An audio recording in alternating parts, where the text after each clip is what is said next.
Hey guys, welcome back. This is my second video of the Servlet series. And in the last video, what we have done is we have completed this small project, but it is not working as expected. Though the result is coming up and everything, but this value is static for now. Okay, this value the value called Vikas here is static in the sense it is fixed. The value is fixed, it is hard coded kind of. Okay, and that's not the correct way of solving it. Okay, we want the exact value that user is entering here. So if the user is entering some other name, that name should be visible here, which is currently not working. Okay, so how to correct it? Okay, let us go back to Eclipse and let us figure out how to do it. Okay, so here we are going to learn a new concept. Okay, what is that new concept? First of all, we are going to delete this. We are going to come back to this a little bit later, or let us say for now we will just comment it. We will not do it right now. Okay, we will try to learn some new concept. And what is that new concept? The new concept here is that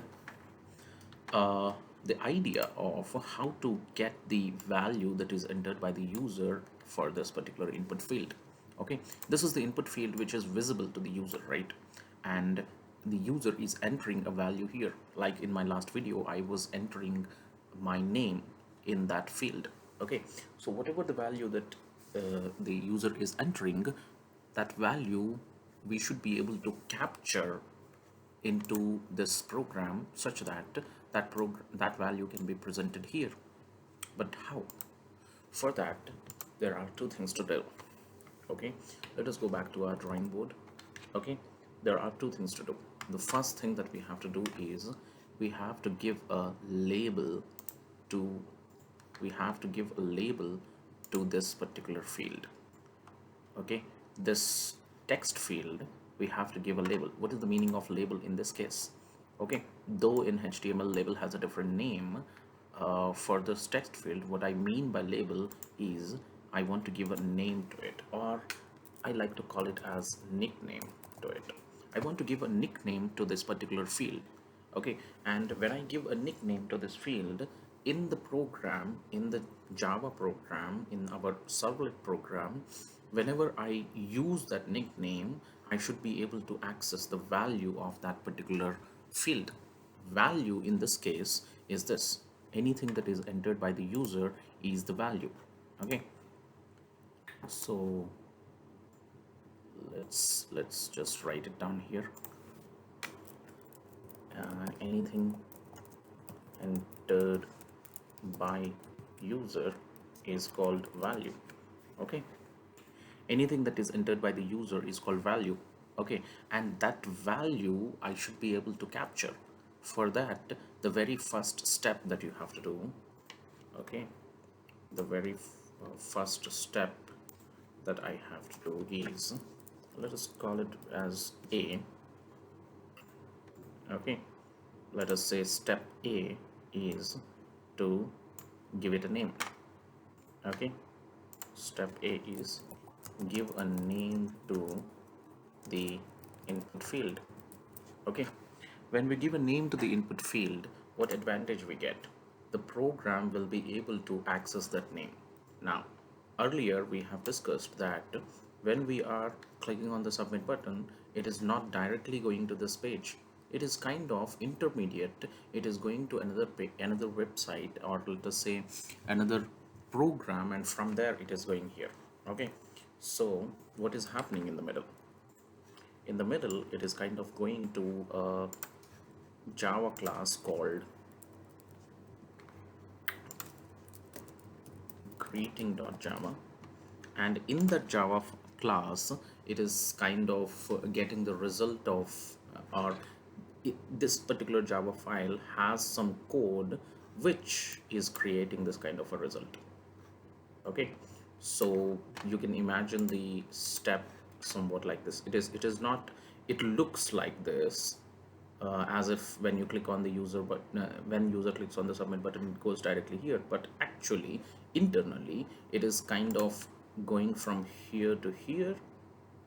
Okay, and then something is happening inside this Java file, and from there here it is going here. Okay, so somewhat like that. Okay, so we are going to take care of that here in the greeting.java file, our servlet file. Okay, so what will happen if I give a name to the input field? This greeting.java file will be able to access that value. That is the beauty of it. Okay, so greeting.java file can access the value of input field. That is the advantage of it. Okay, and that is exactly what we are going to do. Okay, how are we going to do? So let us say the step B is that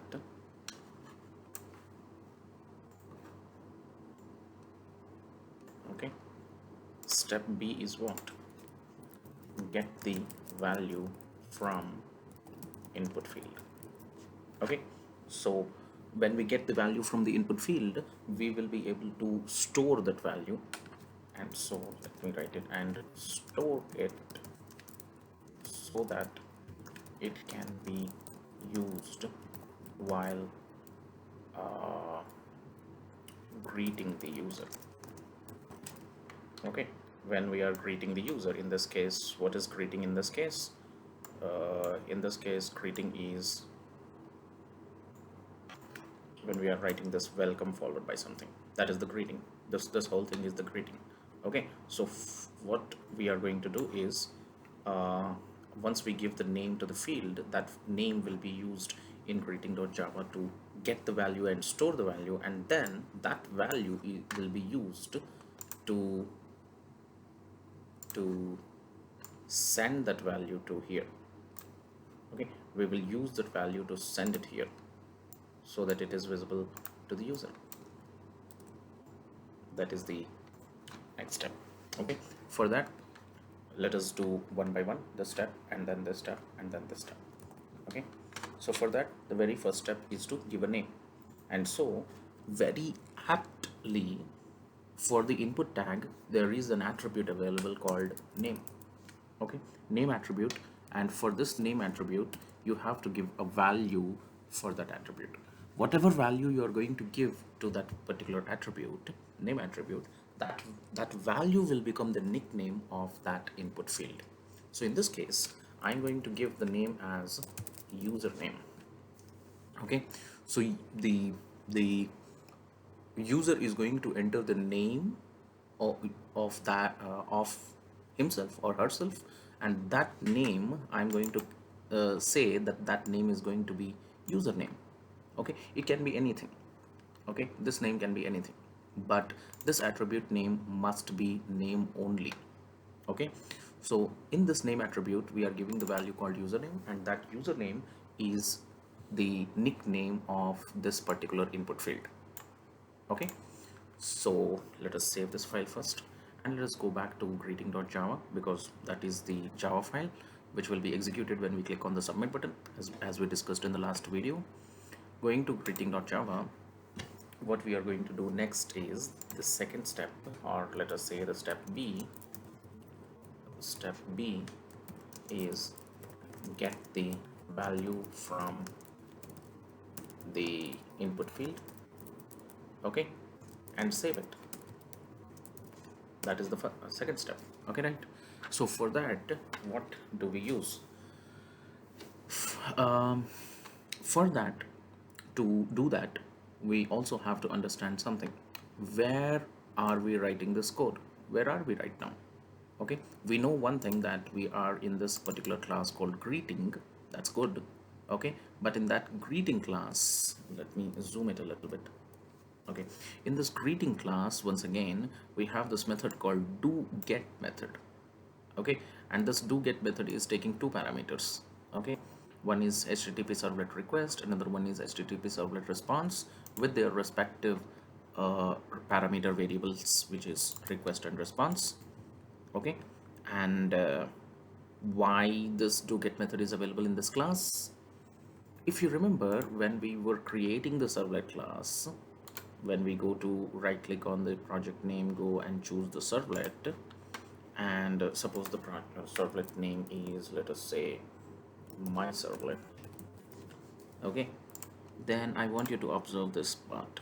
Okay, here which is written, which method stubs would you like to create, where doGet is the one we have chosen. That is how we got the doGet. So what is this doGet method?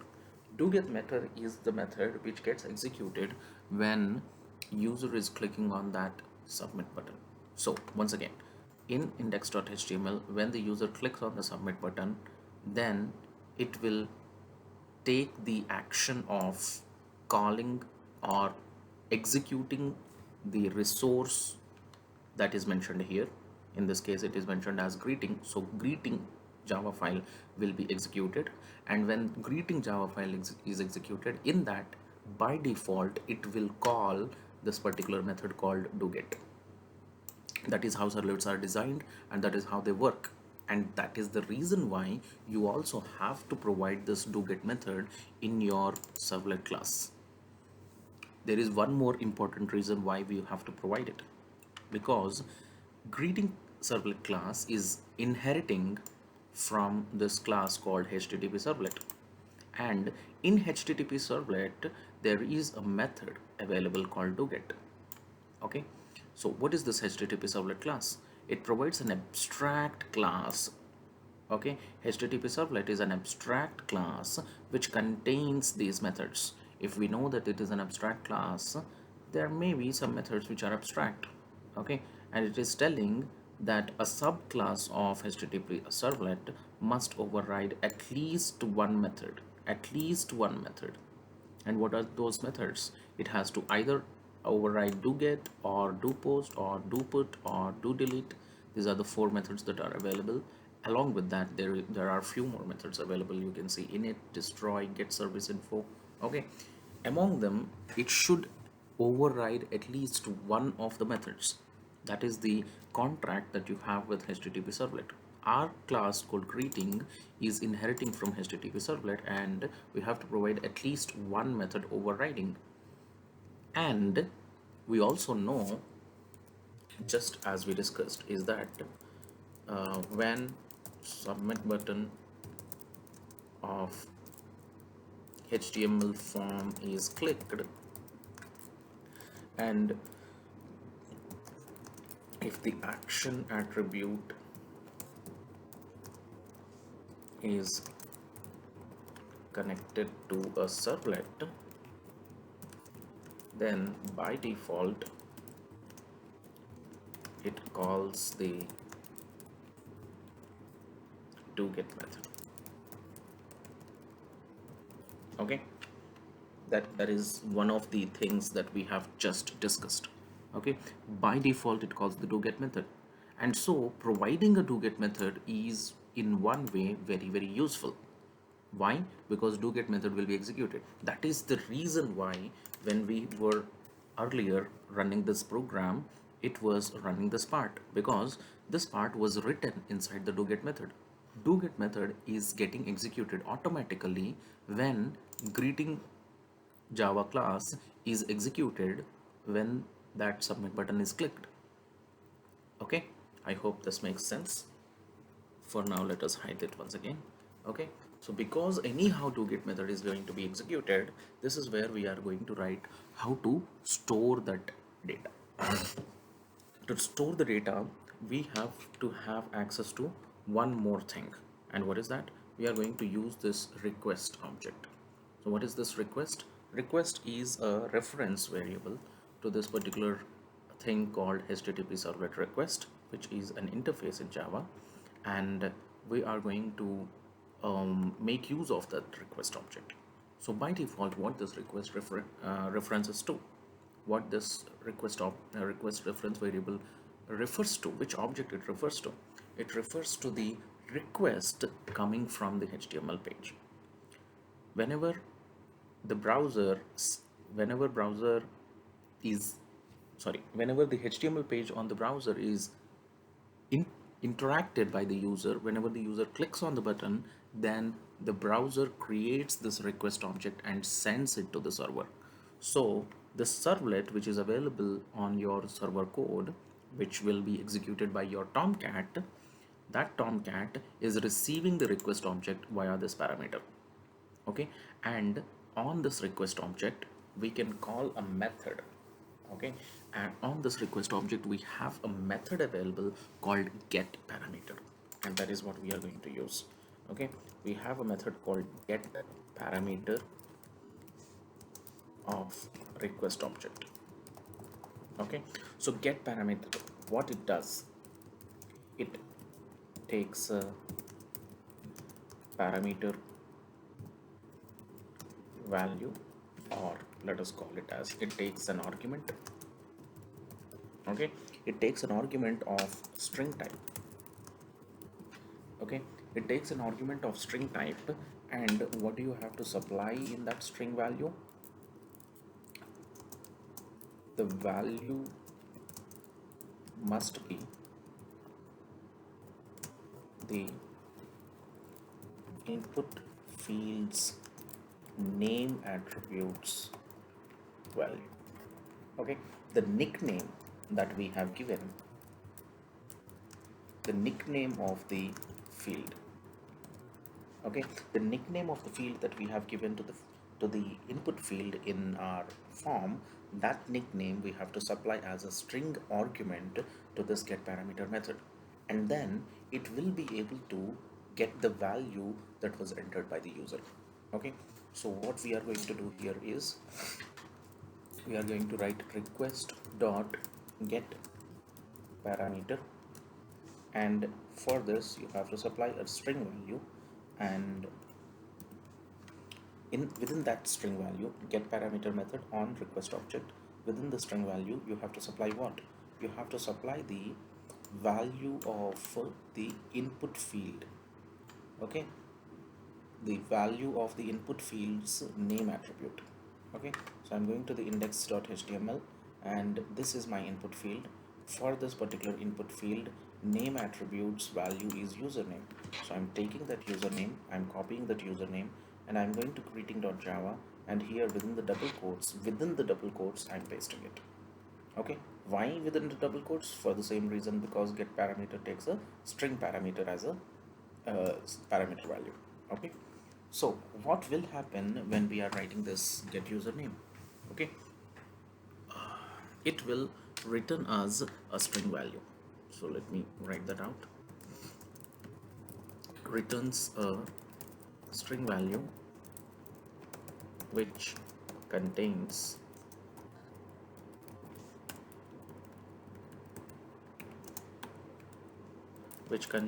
the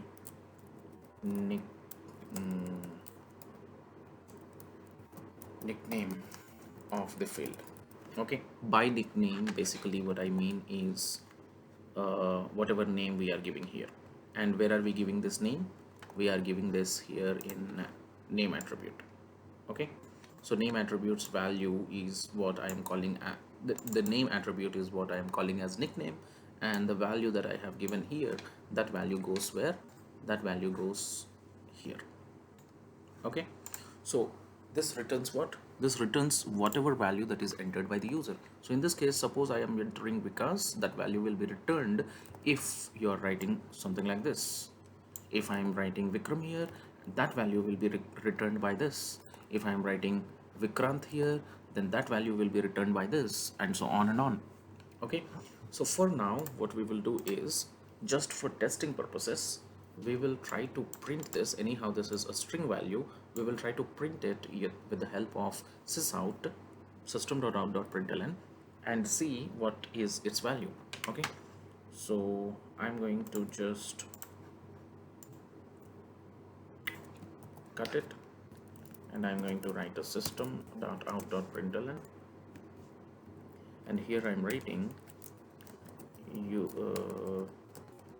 input fields name attribute value is, and I'm writing this. Okay, basically I'm concatenating the return of this get parameter, and whatever that value is, I want to concatenate it with this particular string just to see what we are getting. And whenever we are writing system.out.println, that value will be printed in the console, that we already know. That is what we are going to check. That is where we are going to check, because we are currently not printing it to the browser. Okay, so let us try it out.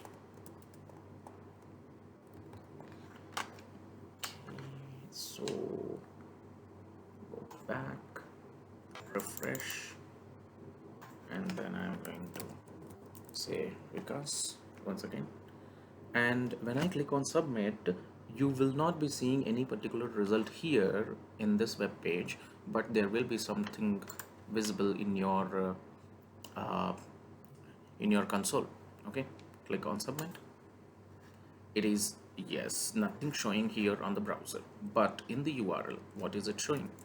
In the URL, I want you to observe that it is showing something like after greeting. After this we have already seen in the last video, but after this there is a question mark, and after the question mark it is showing username, the same nickname that we have given in the field, is equal to Vikas. That means username is representing us, that particular field, and that field's value is Vikas, which is the value that I have entered in the text field. Okay, now let us go to Eclipse to observe what we see in our console. So see guys, in console you see input fields name attribute value is what? The value that is entered by me in the field. Okay, so this very much validates that we are getting whatever value that I have entered in here. Okay, so let me refresh once again and give a different name so that we can check that. Okay, I'm giving Vikrant, let us say, and then click submit once again. Here you see the Vikrant value in the URL, but you will also see something here. That means every single time request.getParameter by username will get the value that is entered by user here, because this particular field's name is username. Okay, so that is the broad idea. Now let us try to do a little better thing. This was actually printing to the console. We don't want that kind of result, but rather we want this information to be printed on the web page. Okay, so what we are going to do is we are going to enable this line which we were earlier getting. I'm going to take this line and going to put it here. Okay, I want the result somewhat like this, but in the place of Vikas I want to get the value that it is getting with the help of this. Okay, so as you already know the concatenation rules and etc., what we want, this value has to be fixed, this value has to be fixed, but this value has to be variable in the sense it has to change based on what value is entered by the user. So there are two ways of doing it again. Let me take that part. I'm just copying this part, and then what I'm going to do is in the place of Vikas I'm just going to provide that thing and concatenate it with the previous string and the after string. Previous string is this part and after string is this part. Okay, I'm just going to concatenate that. So for that, remove it, double quotes, plus in between, and now see what I'm doing. I'm just separating this string and separating this string. In between I have put the concatenation operators to concatenate this. Okay, so whatever username is entered in the text field, that value will be returned here just like it was returning in the console, but before that we are printing welcome, and after that we are printing an exclamatory mark. As simple as that. Okay, I'm saving this, and your console is loaded. Now let's go back to this. I'm refreshing my index page and I'm going to enter, let us say, Vikram. Okay, this time I'm choosing Vikram, and I also want you to observe that in our code, in our I have disabled this system.out.println, so this output will not be visible in the console.